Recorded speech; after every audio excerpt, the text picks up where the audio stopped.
Good morning, everybody. Happy 2019. It's Amanda here. I am the admin, one of the admins now because we have a couple, of my private practice tribe. And I wanted to welcome you into 2019. And I wanted to talk today about my New Year's resolutions for my group practice that I have. So I just want to share a couple of things with everybody, some exciting things.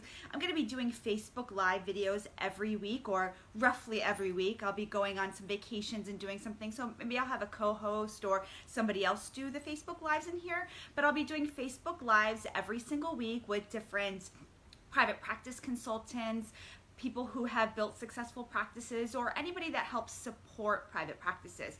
So I will be sharing some more information if you'd like to be a guest. I've got my guests lined up for the next couple of months, but I'll be planning for Q2. So if you'd like to be a guest on my Facebook Live series, just send me a private message or be on the lookout for the request for speakers. And so I'm going to talk today about my New Year's resolutions. And so I'm not one too much for too many New Year's resolutions, because I think that we set New Year's resolutions and then we do them for a little bit and then we fall off. Anybody that's ever set like a gym membership resolution, or somebody who goes to the gym on a regular basis, you'll know that not everybody sticks with their New Year's resolutions. The gyms tend to be really, really packed come January, then it slowly trickles down. But I think using the beginning of the year can be a nice way to reevaluate goals. And so I'm going to talk about the first thing that I am going to be really looking at this year in my group practice and in my private practice. And just as a little bit of back information, I actually sat down last weekend and went through my practice for 2018. We reviewed all of our financials, we reviewed our referrals, we reviewed our key performance indicators, which I'm going to be talking about very shortly. And we looked at where we wanted to go in 2019, and this is where I came up with these goals, or these New Year's resolutions. So the first thing that I'm doing is looking at key performance indicators. This is a really important one for any kind of either individual or group practice, because you need to know, by looking at something, I happen to use Excel sheets, how the business is doing. And so there's a couple of things that I have tracked, but I'm going to keep tracking and really monitor. One of the things is how many calls we get in every single day. How many calls do we get? That's really can give you a good pulse of your business. Are you getting 1 call a day? Are you getting 5 calls a day? Are you getting 1 call a week? I think phone calls are can be the bread and butter of our marketing efforts, right? The more marketing we do, the more phone calls we get. So we want to know how many calls are coming in. From there, I want to know how many sessions were booked from those calls. What's our book rate, right? Rates for therapists can be anywhere from like 60, on the high end 60 or 70%, or 30% if you're cash paying. It might be a little bit closer to the 20 to 30% range. If you're taking insurance, it might be a little bit higher. And so it just really depends for your specific practice what that rate will be. But if you can look month to month, if your rate has gone up, or if you hired a new person, or you can really start to look at the changes you make in your practice, is that going to affect the amount of clients that you've booked? We also want to take a look at, of those that booked, how many actually came in for sessions, and then how many returned for sessions. And so those are also numbers that I want to know in my practice, because it's really good to book people, but we all know a lot of people no show on the first session. So while it's great to have a high number booking, I also want to see that it's a pretty comparable number of how many are actually showing, and then how many come for a second session if they're not just coming in for like an evaluation.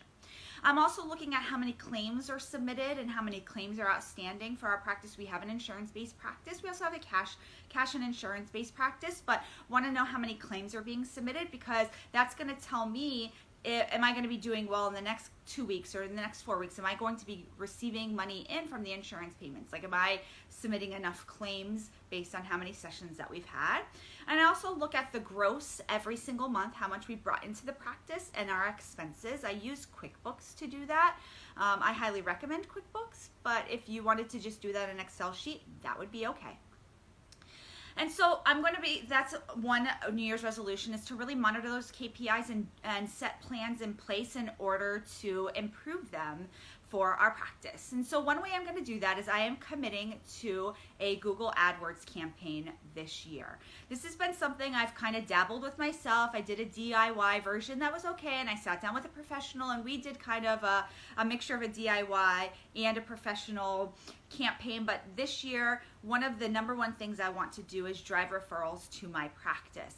And I know that doing an AdWords campaign is a really great way to drive referrals into a practice, especially a group practice where we offer a multitude of services. We don't just offer, one thing. And so I'm going to be doing that. So I'm happy to share with everybody in this group. A lot of people are interested in AdWords, want to know what it's about. Will it be helpful for their practice or their business? And so I'm happy to share with the group anything that I learn about AdWords, share some company names. I've shared some of that in the past, and why you probably shouldn't do a DIY Google AdWords campaign.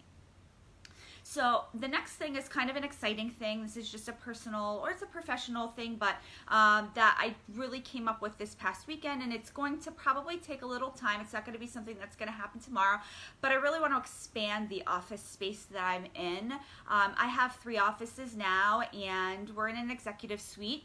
And while that's okay, the offices are next to each other, but it's not a continuous unit. There's not a one uniform waiting room just for our team. There's not like a little break room just for our team. And so I really want to go into a larger office space. I'm going to start looking at office spaces that have 6 office spaces, and bringing on clinicians that do different things than what we currently do right now. That's going to be something really important and really big that is going to happen with our practice.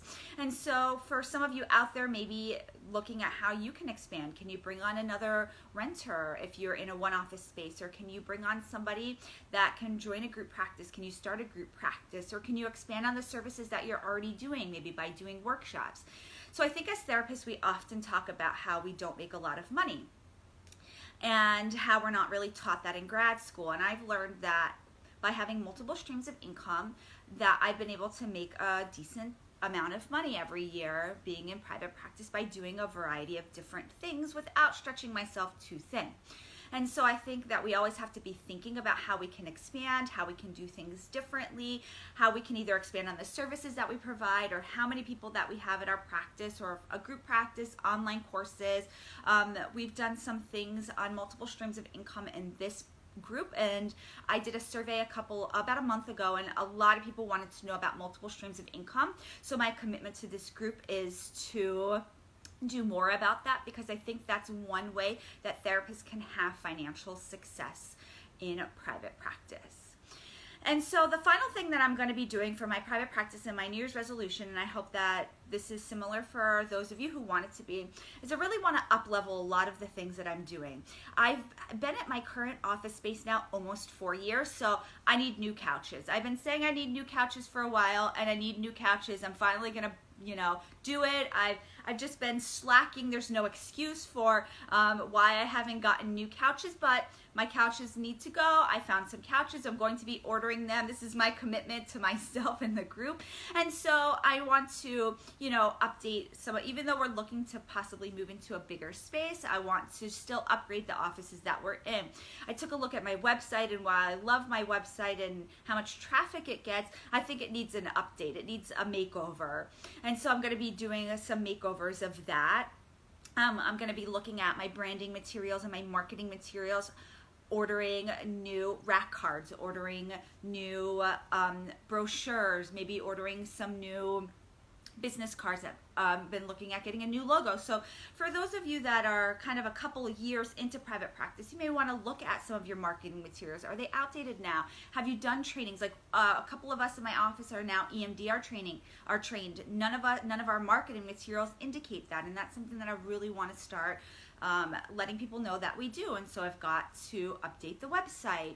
I've got to really make sure my marketing materials indicate all of that. So for those of you that maybe have gotten new trainings, moved offices, have new people, you definitely want to make sure that you are taking a look at all of your marketing materials and that you're up-leveling that. You're indicating what services that you're doing. And so those are really going to be the main 4 areas of focus that I have for my group practice. I have some exciting things for our group, especially, like I said, doing weekly Facebook Lives. I'm going to be live next week with Katie from Practicat.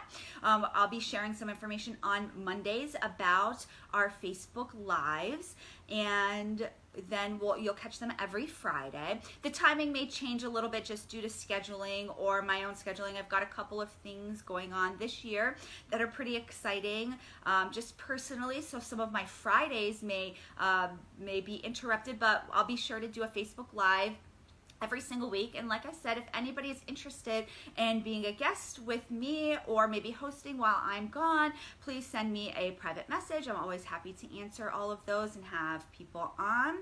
And I wanted to let everybody know that our Facebook Live today is being sponsored by Therapy Notes. It's very exciting. I'm very excited for our partnership. And so I decided to partner with Therapy Notes because they have a great electronic health record. If you want something that is simple, that's the best out there, that lets you file claims if you're an insurance-based practice. It can do scheduling, it does your notes, it's a complete electronic health record. Be sure to check out Therapy Notes. You can find out more about Therapy Notes at www.therapynotes.com. And if you want to try Therapy Notes for free, you can get 2 months free by using the code Amanda, my name. And so I would encourage you, if you've been looking for an electronic health record, to check them out. And again, that's therapynotes.com. So thank you everybody for watching, and I look forward to seeing you all next Friday.